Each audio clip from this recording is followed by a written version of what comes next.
বিয়েবাড়ির আনন্দ উল্লাস করে সবাই ঘুমিয়ে পড়ল আর বাস চলতে শুরু করল। ৩ ঘন্টা পর সবাই বাড়ি এসে পড়লাম। যে যার বাড়ির দিকে রওনা দিল। বাবা বলল গুড্ডু আর বৌদিকে এগিয়ে দিয়ে আসতে। আমি গুড্ডুকে কোলে নিয়ে বৌদির সাথে এগোতে লাগলাম। রাস্তা অন্ধকার থাকায় বৌদি আমার হাত ধরে হাঁটতে লাগল। মনের ভেতর অজানা ভয় কাজ করছিল, না জানি গুড্ডু আবার দাদাকে বলে না দেয় আমি বৌদিকে বাসের মধ্যে যা করেছি সেই সব কিছু। বন্ধুরা, তোমরা যারা আগের পর্ব শোনোনি তারা জলদি গতকালের পর্ব দেখে আসো। বৌদিদের বাড়ির সামনে গিয়ে দাদাকে ফোনে করলাম গেট খোলার জন্য। দাদা উঠে এসে গেট খুলল। ওদের দিয়ে এসে আমিও ঘুমিয়ে পড়লাম।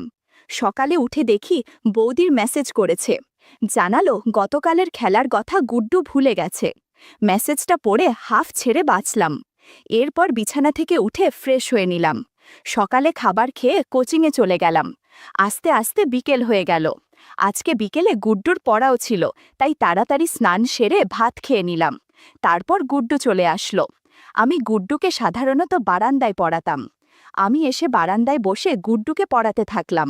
তারপর মা আসলো, বলল আমি একটু মাঠে যাচ্ছি, তোর বাবা মাঠে আছে, আস্তে আস্তে সন্ধ্যা হবে, তুই গুড্ডুকে পড়াতে থাক।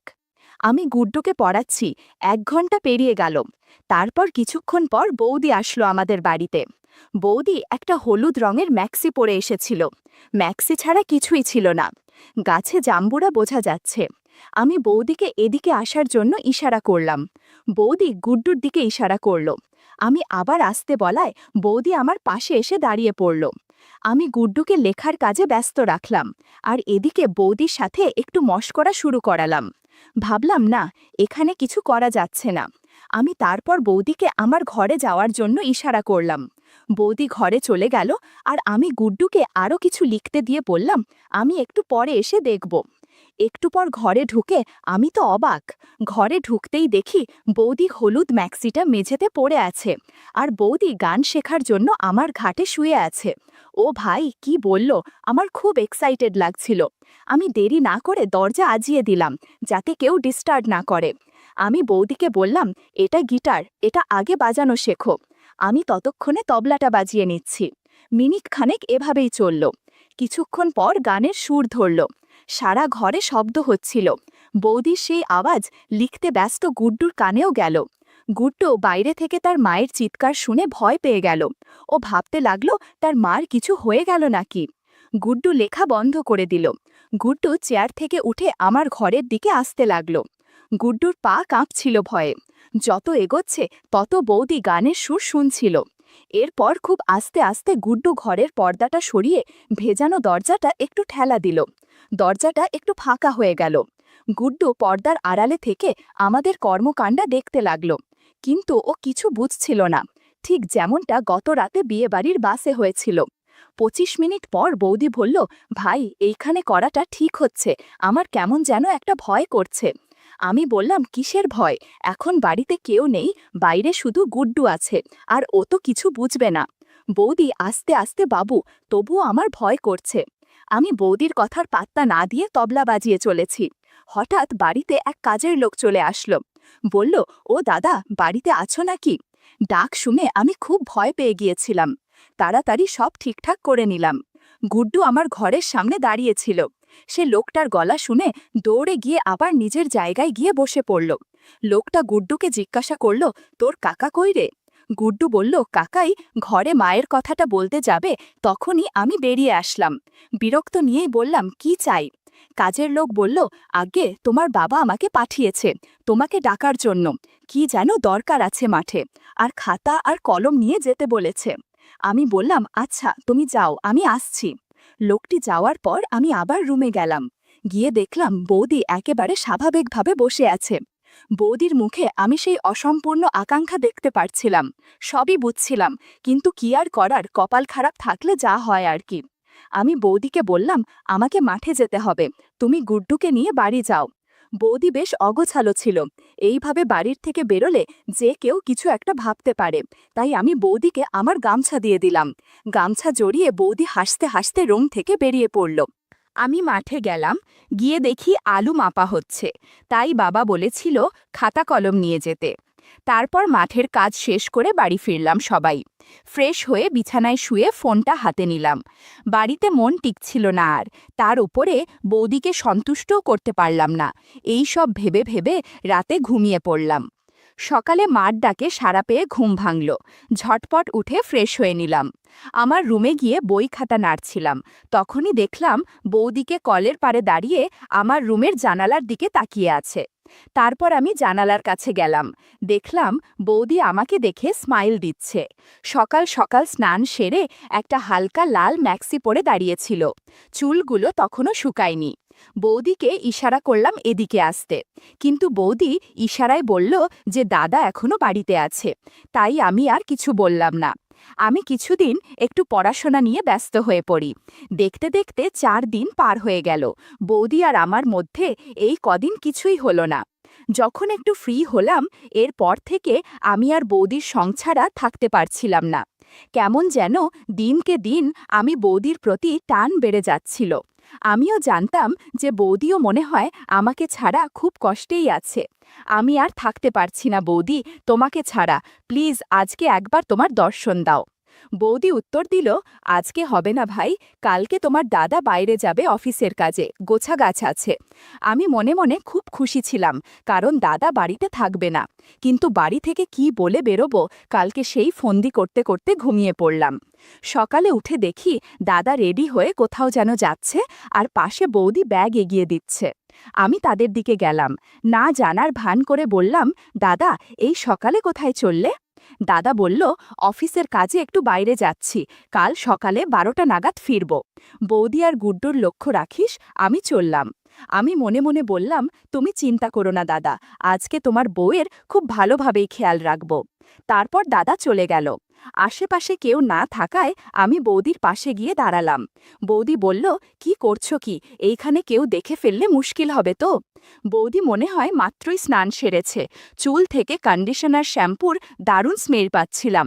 ফিসফিসিয়ে বললাম, তাহলে আজকে রেডি থেকো, তোমার সেবা যত্ন করতে আসব। বৌদি বলল, ইস, বৌদির প্রতি কি দরদ, আমার এখন কাজ আছে, সন্ধ্যায় দেখা যাবে। এই বলে প্রায় আমার কাছ থেকে দৌড়ে চলে গেল, আর আমি দাঁড়িয়ে অবাক হয়ে চেয়ে রইলাম। আস্তে আস্তে বিকেল হয়ে এলো। মা জিজ্ঞাসা করল, আজকে গুড্ডুকে পড়াবি না? আমি বললাম যে আজকে গুড্ডুকে গিয়ে পড়াবো, দাদা আজকে বাড়িতে থাকবে না, তাই বৌদি বলেছে গিয়ে পড়াতে। মা বলল ঠিক আছে। আমিও শুয়ে শুয়ে সন্ধ্যা হওয়ার জন্য অপেক্ষা করতে লাগলাম।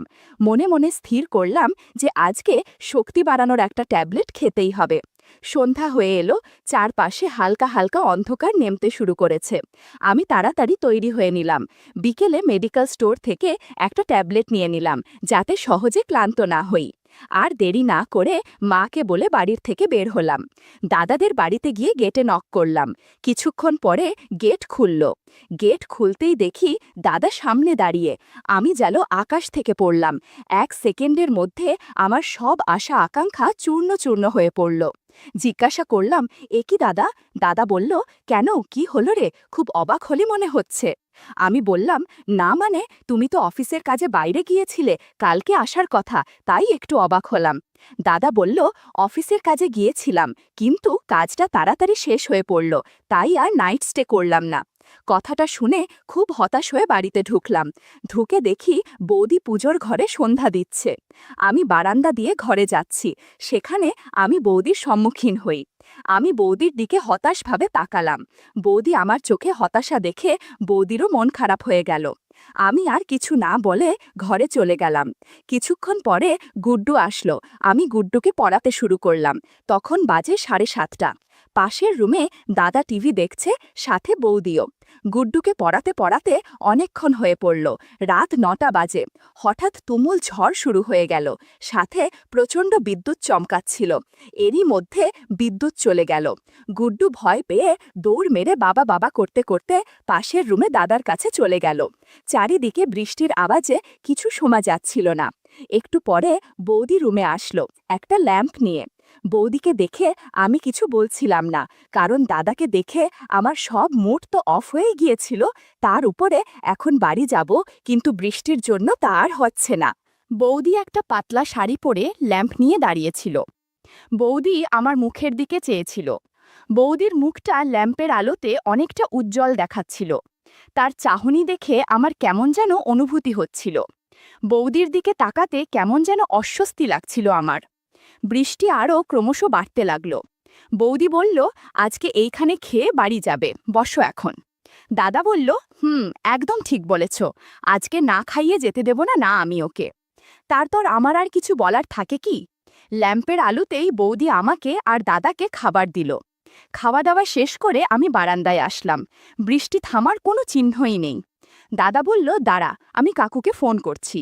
দাদা বাবাকে ফোন করে বলল, আমাকে আজকে বাড়ি যেতে দিবে না, আজকে দাদাদের বাড়িতেই থাকতে হবে।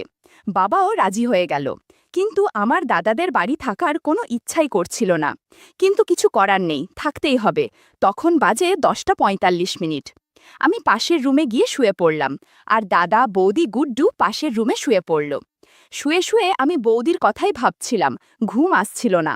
পাশের রুমে দাদার নাক ডাকার শব্দ স্পষ্ট শোনা যাচ্ছিল, কিন্তু আমার কিছুতেই ঘুম আসছিল না।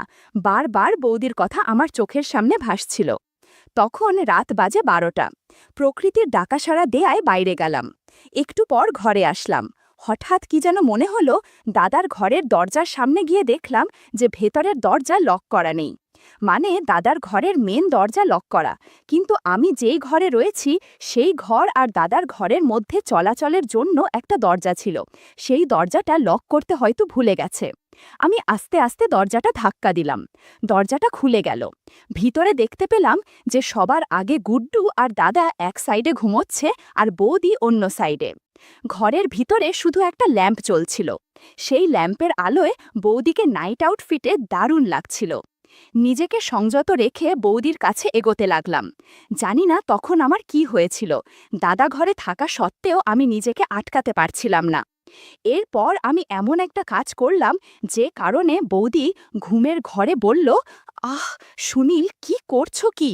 বৌদি মনে করছে যে দাদা এরকম করছে, কিন্তু বৌদি জানতো না যে আমি এসব করছি। কিছু পরোয়া না, আমি চালিয়ে গেলাম। বৌদি ঘুমের ঘোরে আবার বলল, উফ, ছাড়ো সুনীল প্লিজ, পাশের ঘরে ভাই আছে, থামো। বৌদির কথা শুনে দাদা ঘুমের মধ্যে বলে উঠল, ঘুমোতেও কি দেবে না নাকি? ঘুমের মধ্যে কি যাতা বলে যাচ্ছে? দাদার আওয়াজ শুনে বৌদি অবাক হয়ে চোখ খুলল। নিচের দিকে তাকিয়ে তারপর আমার কাণ্ড দেখে বৌদির হতভম্ব হয়ে গেল। বৌদি এটা ধারণা করতেই পারেনি আমি এসেছি। একটু পরে যখন বৌদির ঘোর ভাঙল, তখন রাগের মাথায় ফিসফিস করে বলতে শুরু করল, কি করছো এসব তুমি? তুমি কি পাগল হয়ে গেছো নাকি? যাও এখান থেকে, প্লিজ যাও। আমি বললাম, আমার একা থাকতে ভালো লাগছে না। বৌদি বলল, তোমার দাদা ঘুম থেকে উঠে পড়লে সর্বনাশ হয়ে পড়বে, প্লিজ যাও তুমি এখান থেকে। আমি বৌদির চোখের দিকে চেয়ে প্লিজ প্লিজ বলছিলাম, কিন্তু বৌদি কিছুতেই রাজি হচ্ছিল না। অনেকক্ষণ রিকোয়েস্ট করার পর বৌদি রাজি হলো। বললাম, ওই রুমে গেলে দাদা কিছুই বুঝতে পারবে না। এরপর আমরা পাশের রুমে গেলাম বৌদিকে গান শেখাতে। প্রথমে তবলা বাজিয়ে নিলাম, এরপর বৌদি গিটার বাজাতে শুরু করল। মিনিট 10 যেতেই বৌদি বলল, প্লিজ ভাই, আজ এ পর্যন্তই থাক, তোমার দাদা উঠে পড়লে সমস্যা হবে। আমি বৌদির কোনো কথাই শুনলাম না, গান বাজনা চালিয়ে গেলাম। বাইরে বৃষ্টির শব্দে বৌদির চেঁচামেচি শোনা যাচ্ছিল না, যে কারণে আমার সুবিধাই হয়েছিল। তখন বাজে রাত 2টো। এক নাগারে আমরা চালিয়ে যাচ্ছিলাম। হঠাৎ পাশের রুমে ঘুমিয়ে থাকা দাদার ঘুম ভেঙে গেল। আধ ঘুম অবস্থায় পাশে ফিরে দেখল যে বৌদি নেই। দাদা এবার উঠে বসল। পাশে ফিরে দেখল যে বৌদি যেখানে শুয়েছিল সেখানে প্রসাদ পড়ে আছে। কিছুটা হাতে নিতেই বুঝতে বাকি রইল না যে এটা কি। দাদার মনে একটা আলাদা ভাবনা ঘুরপাক খাচ্ছিল। দাদা বিছানা থেকে নামল, দেখল যে বাইরের দরজা খোলা। ভাবল যে বৌদি বোধহয় বাইরে গিয়েছে। পাশের রুমে আমি আর বৌদি ব্যস্ত সময় পার করছি। দাদা বাইরের দরজার দিকে যেতে লাগল। কিছু একটা পায়ের নিচে আশায় দাঁড়িয়ে পড়ল। পা সরিয়ে দেখতে পেল বৌদির একটা কাপড় মেঝেতে পড়ে রয়েছে। দাদা এখন একটু ভয় পেতে লাগল। বাইরে আবার ঝিরিঝিরি বৃষ্টি হচ্ছে। আমরা গান বাজনা করে ক্লান্ত হয়ে পড়েছি। ওদিকে দাদা বাইরে বেরিয়ে দেখল যে কলের পাড়ে আর বাথরুমে কেউ নেই। দাদা আবার ঘরে এসে পড়ল, চিন্তা করতে লাগলো এবং ভয় পেতে লাগলো যে বৌদি কোথায় গেল। দাদা দাদা ভাবল যে আমাকে ডাক দিয়ে জানাবে যে বৌদি কোথাও নেই। পাশের রুমের দরজার দিকে এগোতে লাগলো, তখনই দাদার চোখে পড়ল মেঝেতে মেঝেতে কতকগুলো ভেজা পায়ের ছাপ। সেটা দাইরে হতে দাদার রুম দিয়ে পাশের রুমে গিয়েছে। দাদার তখন হার্টবিট বেড়ে উঠল, মাথার মধ্যে নানান চিন্তাভাবনা ঘুরছিল। দাদা দরজায় কড়া নাড়তেও সাহস পাচ্ছিল না, তাই দরজায় কান পাতল। শুনতে পেল বৌদির চেঁচামেচির শব্দ আর